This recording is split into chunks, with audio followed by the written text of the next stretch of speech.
and welcome to MIT iGEM's podcast. Your hosts today are Jeannie and Katie.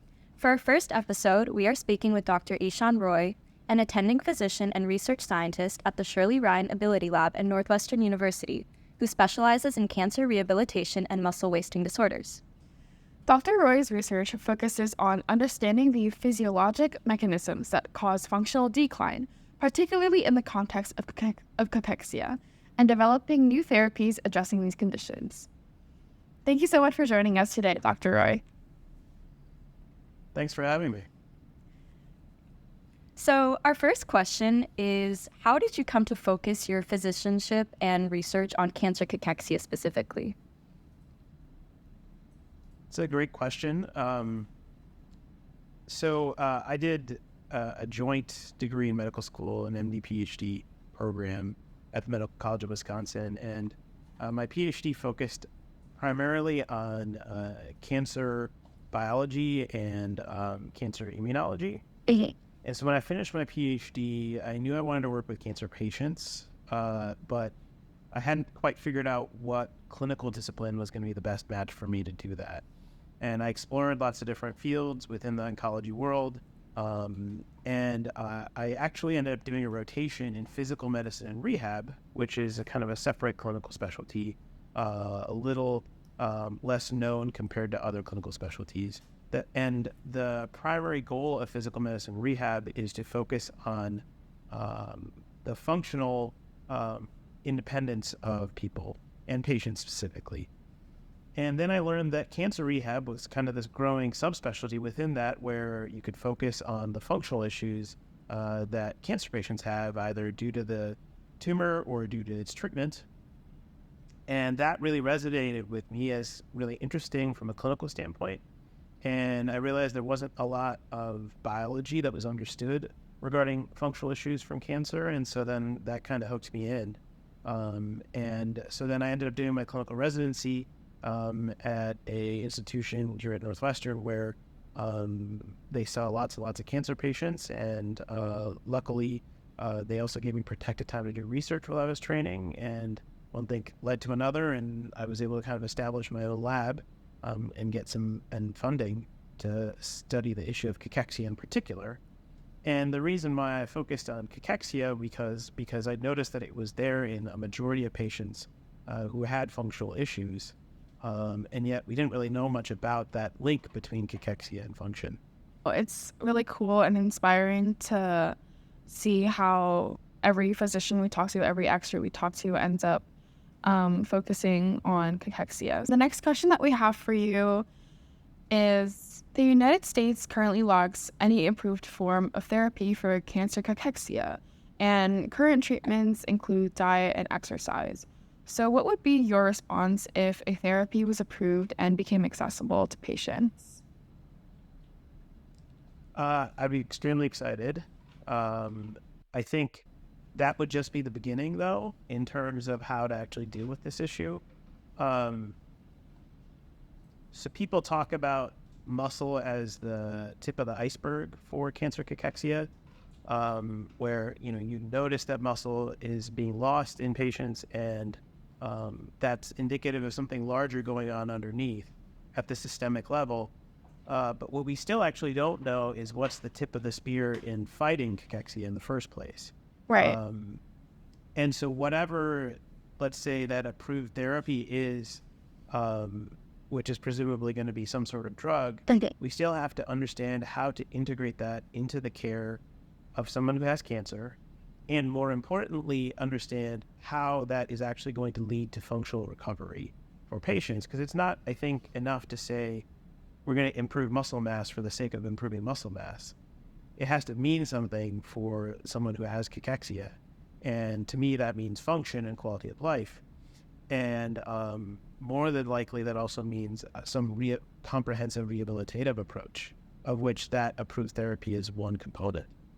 Yeah, that makes sense. I know that we've looked into, obviously, therapies that have been tested before. And a lot of times, as you mentioned, they just increase muscle mass just for the sake of increasing muscle mass without actually creating a functional improvement. So I think what you said really makes sense. And kind of going off of that, I know you've talked a lot about how you have a very comprehensive and like holistic approach to treating cachectic patients. So can you talk a little bit more about what differs between the treatment plan of a cancer patient with cachexia versus a cancer patient without cachexia, and the kinds of programs that you integrate into a cachectic patient's rehabilitation? Well, I should first start out by saying it's the concept of rehabilitating cachexia is not available to the vast majority of people in the United States. And how we should go about doing that is still something that we need to do more research on. There are a few sarcopenia and cachexia focused clinics in the United States that are embedded within cancer centers, and worldwide there's even more. But your average cancer patient doesn't have access to someone who's thinking like specifically about cachexia. But what my goal has always been is, because cachexia is oftentimes hiding sort of risk of disability, that is becomes my major focus when I see patients with cancer cachexia, as opposed to someone who has cancer who doesn't have cachexia and therefore may not have a similar burden of disease in terms of their overall health. And so when someone is referred to me and has cachexia, I look at all the contributing factors to the cachexia itself. Obviously, they have cancer, they have some treatment, and oftentimes those are two contributing factors, but do they have additional symptoms that are making the cachexia worse? Like fatigue, poor appetite? Do they have nausea, so they don't want to eat, or they can't eat? Are they vomiting? Do they have other bowel dysfunctions? Do they have sleep issues or mood issues that also contribute to their ability to either be active or enjoy food? So that's one part of it. The second part of it is really understanding what is the degree of their disability from cancer. And that runs a really wide spectrum and requires a real detailed conversation in terms of how are they doing in their activities of daily living? Is anyone helping them with things, or are they able to get by on their own? Or even if they're able to get by on their own, are they getting tired more quickly than they used to? And if they're fine and they're able to get themselves ready for the day, then the next step is still understanding all the activities that they normally used to do: running errands, going shopping, going to work, exercising. At what level are they impaired compared to how they used to be, and how quickly did that impairment emerge? Those pieces of information are really what then dictate the rehabilitation plan, which may involve physical therapy, may involve occupational therapy, may involve speech therapy for cognitive issues, or it may involve just developing an exercise program at home that includes aerobic and resistance exercises that are maybe focused in a particular area of their body, depending on what I can understand about their weakness from their physical exam. So it's a very customized approach then to understanding how the cachexia is impacting them, what are some of the cofactors involved, and then coming up with a tailored plan based on that. Yeah, it makes a lot of sense to have a very comprehensive approach. And absolutely that the approach should be customized for every patient's needs and what they have accessible to them. Something that really stuck with us during our first conversation with you was when you brought up your culturally relevant approach to treating patients. And we'd like to ask you to speak more on that and how you prioritize that in your care. Yeah, it's an important issue to address directly, because it's part of that customized and tailored approach to any patient. So, if someone is struggling to eat enough calories, eat enough protein to try and maintain their muscle mass, then their cultural relationship with food is really important to at least tease out a little bit, because if you want to make improvements, you have to make improvements at the level of that patient. Right. And so different cultures prioritize different things about food, have certain perceptions about different types of food. And if you can't tease those out, then you're not necessarily going to have meaningful improvement. You can tell someone, go eat this one thing.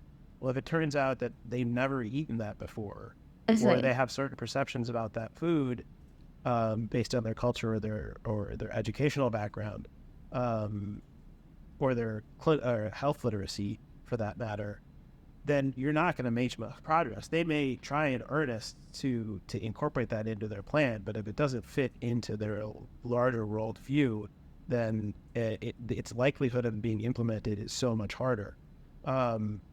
Likewise, the same thing applies for physical activity and exercise. I think there are, and that's more subtle. It's not like certain cultures prioritize physical activity and exercise versus others, but certain home situations sort of facilitate that better than others. And certain people have different understanding of how much physical activity and exercise can improve for them, help them improve their health, and what types of physical activity and exercise can help them. So again, it really matters what their level of health literacy is, but also the integration of that with culture. And it's a very individual thing. It also is a generational thing. It depends a lot on what support system they have around them, whether it's from friends or family, parents, children, and integrating all of that together is really important to coming up with a plan that actually will be realistic for implementation. And that's probably the biggest word out of this is the word implementation, which is a science unto itself. Yeah, I think it's really, really just amazing that you make sure to understand each patient's individual needs and really treat them as, like a human, and make sure you understand their cultural and exercise needs in a way that's tailored to them. Do you think that this approach, both for you and in general, has shifted over time? And I guess also more generally, what about your initial understanding of cancer cachexia and its treatment has changed over the course of your physicianship? And what has surprised you to learn about cachectic patients over this time? So the approach I just talked about is sort of a principle of physical medicine and rehabilitation. Obviously, people have physical issues, and there's several clinical disciplines that address it in addition to physiatry, which is being a rehab physician. But in particular, being a rehab physician involves integrating all this sort of information and then coming up with tailored rehabilitation plans. Not everyone needs that. So not everyone has to see my level of clinician to be able to benefit from a physical intervention or an occupational intervention, for example. What has definitely evolved for me over time is understanding the limitations of being able to diagnose someone with cachexia. Yeah. I think, so it's been almost 15 years since the consensus guidelines were first established for diagnosing cachexia. And since then, I think everyone in the field realizes that weight-based criteria has significant limitations. But we, at the moment, really don't have a good sense of what should replace it. There's plenty of things that have emerged, but none of it has reached the level that everyone has a consensus. So that part, I think, also needs to evolve for us to be able to match the right therapies to the right people. And so I think the next phase of or evolution of cachexia research needs to probably go in the same direction as cancer medicine has overall, which is more personalized at the molecular level. So how can we understand different muscle wasting profiles in different patients and then try to match the right therapy to them at a biological level and then at the more global multimodal exercise nutrition level? During the beginning of our iGEM project, when we were still trying to finalize our project, there was a lot of discussion about potentially creating a cachexia diagnostic, but it was a question that we found really hard to get an answer to as to how cachexia is diagnosed and if that was an accurate way of diagnosing patients. So we definitely concur that there's really important research to be done in that aspect, and it definitely makes sense that if the biological markers can be more specified, then a better, more tailored, more fitting therapy can be assigned to that patient specifically. So next, we'd like to ask, how do you think the public's view of the survivability of cancer could change if an effective cachexia therapy were to be made available? Well, I think there's this perception that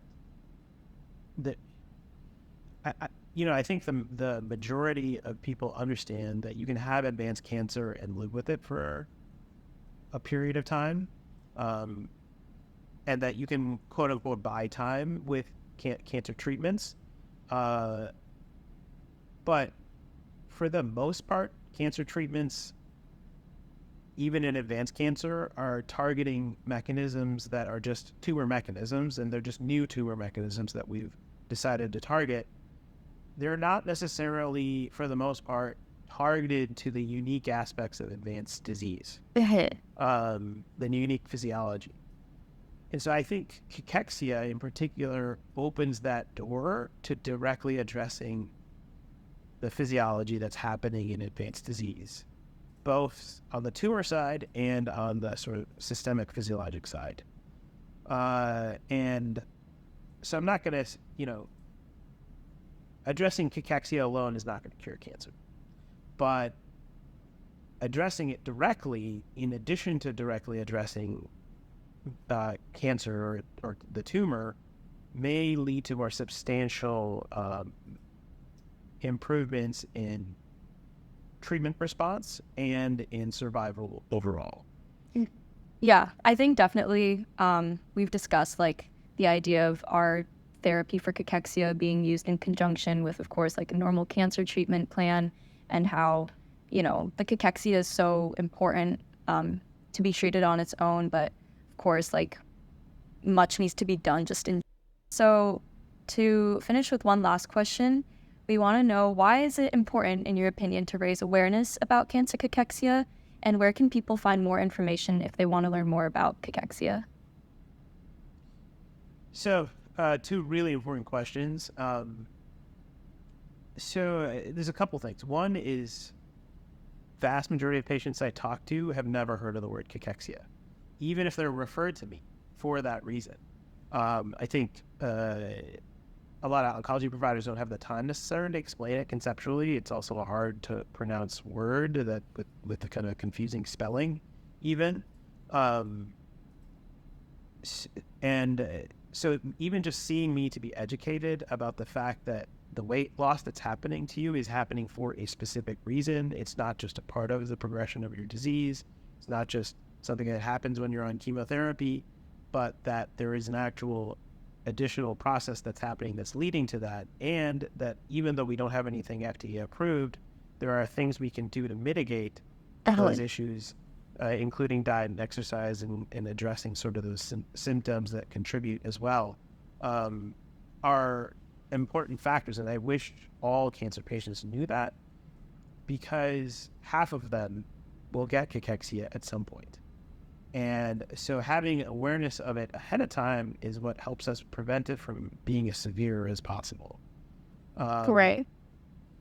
And even having that own recognition, I'm losing weight. Why am I losing weight? Is it potentially that I'm losing muscle? And the fact that if I lose muscle, too much muscle, that puts me at risk for physical disability. Just that basic information, I think, is important for every cancer patient to understand that they're at risk of. And importantly, it doesn't matter what cancer you have. I think there are certain cancers where you're at more risk of it, and there are certain cancers where you're at less risk of it. But any type of cancer is potentially at risk of it. Then I missed, what was your second question? Just where can people find more information about cancer cachexia? Obviously, as you said, it's so, people don't really know about it. So what are ways that they can actively learn more? So 2 resources. One is maybe 3. One is the Cancer Cachexia Society website. So they're based in the United States, but they a lot of worldwide contributors to it. They have a meeting held every couple of years. They also have a connection to patients as well, and cancer survivors. So if any cancer survivor wants to get involved, then they do have mechanisms for that on their website. And the meeting is really a great opportunity to see what's the up and coming research in the field. The Society for Sarcopenia, Cachexia, and Wasting Diseases, which is based in Europe, holds a meeting annually. They cover things besides cachexia, but lately they've been shifting a lot more towards information on cachexia. They have some great figures on their website that really explain the bigger picture in terms of muscle wasting disease, where cachexia fits in, the fact that you can have both cachexia and sarcopenia I think is really well illustrated on that website. And then the third is, I think, the way that one of the ways that we got to know each other, which was through the web page on the NCI, which was, I think, published just last year or the year before, where they got together a number of folks who are in the cachexia field and kind of asked us our different perspectives on where the field is going. And that NCI page is, I think, a good summary of where things are right now. Great. And finally, we wanted to ask if you'd like to share any other thoughts that we were able to get to today. So I think it's great that you guys are doing this, because I think that's how the field is going to move forward, is just more and more smart people trying to get involved in solving this problem. It's been a fairly small number of people that have been working on this for the last 30 years, and I myself am relatively new to that group. But I think more people trying to address this issue in more different ways is how this problem is going to get solved. And it may take a long time from now, but more younger people who are interested in research and science need to get involved for this problem to be solved. Awesome. Thank you so much for your time today, Dr. Roy. We've learned so much and are really inspired to keep our momentum going on our project. And thank you to all of our viewers for listening. And we'll see you in our next podcast. Thanks again for having me.